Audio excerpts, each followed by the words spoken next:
నా పేరు మిట్టపల్లి రాజేందర్. నా జ్యోతినగర్ చంద్రంపేట సిరిసిల్ల. నేను ఒక ఆసామిని. నాకు ఒక 20 సంవత్సరాలు ఉన్నాయి. నేను సాంజలు నడుపుకుంటూ 20 సంవత్సరాలు ఈ ఫీల్డ్లో ఉన్నాను. ఇప్పుడు ప్రభుత్వ ఆర్డర్ లేకపోవడంతో సాంజలను పలగొట్టి అమ్మే పరిస్థితి వచ్చింది. గతంలో ప్రభుత్వ ఆర్డర్లు ఆర్వీఎం కానీ బతుకమ్మ చీరలు కానీ నడిపించినాం. అప్పుడు మాకు కొంత ఉపాధి దొరికింది. ఇప్పుడు ఆ ఉపాధి కోల్పోయిన పరిస్థితి వచ్చింది కాబట్టి సాంచలు పలగొట్టి 4 జోడీలు అమ్మేసిన. ఇప్పుడు బాగా ఇబ్బందికరంగా ఉంది. ఇప్పటికైనా ప్రభుత్వం కొంచెం స్పందించి మాకు కరెంట్ సబ్సిడీ కానీ ఇప్పుడు ప్రభుత్వ ఆర్డర్లు ఇవ్వాలని మేము ప్రభుత్వానికి విన్నపించుకుంటున్నాం. వస్త్ర పరిశ్రమల గత కొన్ని మాసాలుగా నెలకొన్న సంక్షోభం వలన ఇక్కడ ఉన్నటువంటి పవర్లూమ్ పరిశ్రమలన్నీ మూతపడ్డవి. పవర్లూమ్ పరిశ్రమపై ఆధారపడ్డటువంటి నేతన్నలందరికీ ఉపాధి కోల్పోయి ఆర్థికంగా అనేక ఇబ్బందులు ఎదుర్కొంటున్నటువంటి పరిస్థితుల్లో ప్రస్తుతం మూలిగే నక్కపై తాటిపట్టు పడిన చిన్నంగా విద్యుత్ సమస్య వలన ఇక్కడ ఉన్నటువంటి పెద్ద పెద్ద యూనిట్లన్నీ యజమానులు బంద్ చేసి సాంచలను తుక్కు కింద అమ్ముతున్నటువంటి పరిస్థితిని మనం చూస్తూ ఉన్నాము. ఇదే విధంగా కొనసాగితే సిరిసిల్లాలో వస్త్ర పరిశ్రమ కూడా కనుమరుగయ్యే పరిస్థితి ఉంది. దీనికి సంబంధించి చూసుకున్నట్లయితే గత 6 మాసాలుగా సిరిసిల్ల వస్త్ర పరిశ్రమ సంక్షోభాన్ని నివారించి ఇక్కడ నేతన్నలందరికీ కూడా ఉపాధి కల్పించాలని చెప్పి మేము అనేక ఆందోళన పోరాటాలు నిర్వహించి ప్రభుత్వాల దృష్టికి తీసుకెళ్లినా కూడా సమస్యను పరిష్కరించకపోవడం వల్ల ఈరోజు ఈ పరిస్థితి వచ్చింది. ఈ పరిశ్రమపై ఆధారపడ్డ నేతన్నలు తాము పనిచేస్తున్నటువంటి ఈ ఉపాధి లేక ఆర్థికంగా అనేక ఇబ్బందులు ఎదుర్కొని ఆత్మహత్యలు చేసుకున్నటువంటి పరిస్థితి కూడా మనం చూస్తూ ఉన్నాము. ఒకప్పటి ఉరిశాలగా మారే పరిస్థితి ఉంది కాబట్టి ప్రభుత్వం ఇప్పటికైనా ముఖ్యమంత్రి గారు కావచ్చు, ఇక్కడ ఉన్నటువంటి సంబంధించి చేనేత జౌళి శాఖ మంత్రి గారు కావచ్చు, సిరిసిల్ల వస్త్ర పరిశ్రమ సంక్షోభాన్ని నివారించి వెంటనే చర్యలు తీసుకోవాలని చెప్పి మేము కోరుతా ఉన్నాము. గత ప్రభుత్వము కొంతమేరకు మాత్రమే ఇక్కడ ఉపాధి కల్పించే విధంగా చర్యలు తీసుకుంది. ప్రభుత్వ ఆర్డర్లు బతుకమ్మ చీరలు ఇచ్చింది. కొన్ని సంక్షేమ పథకాలు ఇక్కడ నేతన్నలకు సంబంధించి 10% యారన్ సబ్సిడీ కావచ్చు, త్రిఫ్ట్ నేతన్న బీమా ప్రవేశపెట్టింది. ప్రస్తుతం కార్మికులకు రావాల్సినటువంటి యారన్ సబ్సిడీ కూడా పూర్తిస్థాయిలో అందించడం లేదు. దానివల్ల యారన్ సబ్సిడీ వస్తే కొంతమేరకు లబ్ధి చేకూరే అవకాశం ఉంది.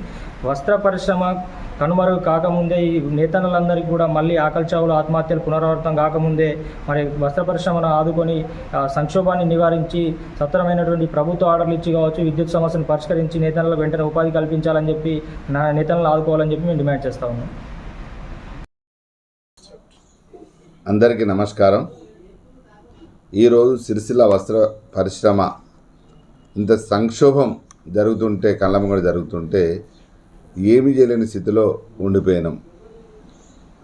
సిరిసిల్ల లోపల ఒక సాంప్రదాయంగా, ఒక కులవృత్తిగా ఒక 60-70 సంవత్సరాల సంధి ఈ సిరిసిల్ల వస్త్ర పరిశ్రమ వేళ్ళూనుకున్నది.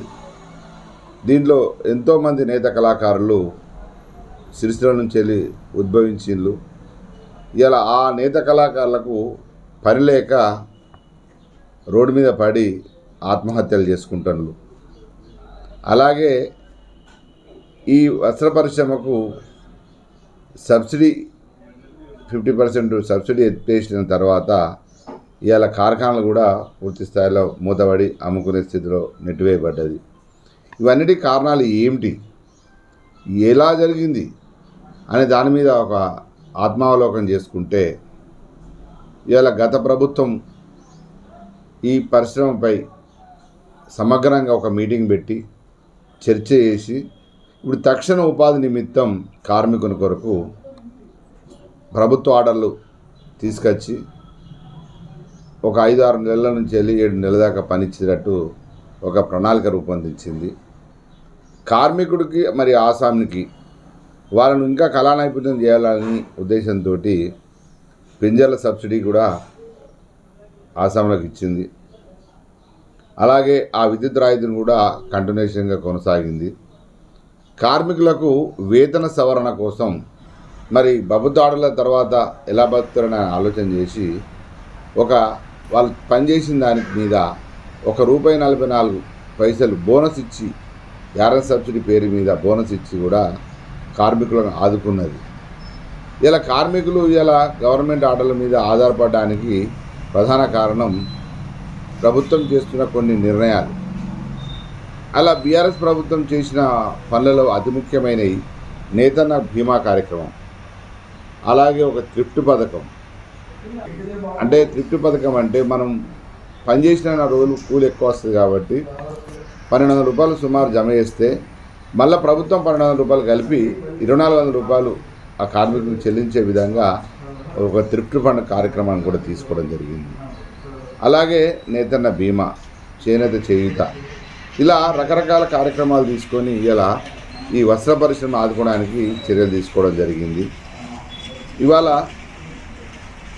సిరిసిల్ల లోపట ప్రభుత్వం మారిన తర్వాత 6 నెలల సంది సుమారు ఒక్క ఆర్డర్ కూడా సిరిసిల్లకు లేకుండా, కార్మికులకు ఉపాధి మీద ఆశలు లేకుండా, భవిష్యత్తు ఏమైతుందో ఆందోళన చెందుతారు. దీని మీద ప్రభుత్వం కూడా మేము ఎంతో చేస్తామని కూడా మాకు హామీ ఇచ్చింది. ఇంతవరకు ఒక్క మీటింగ్ కూడా పెట్టలేదు. అసలు కార్మికుల స్థితిగతులు ఏంటిది, ఆసాముల బాధ్యతలు ఏంటిది, ఇలా పవర్లూమ్ రంగం మీద ఆధారపడ్డ యజమానులు మరి విద్యుత్ రాయితీ లేక ఎందుకు ఇబ్బంది పడతారు అన్న సమగ్రమైన ఒక చర్చ చేసి ఇలా సిరిసిల్లను ఉరిశాలగా మారే ముందే ప్రభుత్వం చర్యలు తీసుకుంటే బాగుంటుంది అనేది నా యొక్క అభిప్రాయం.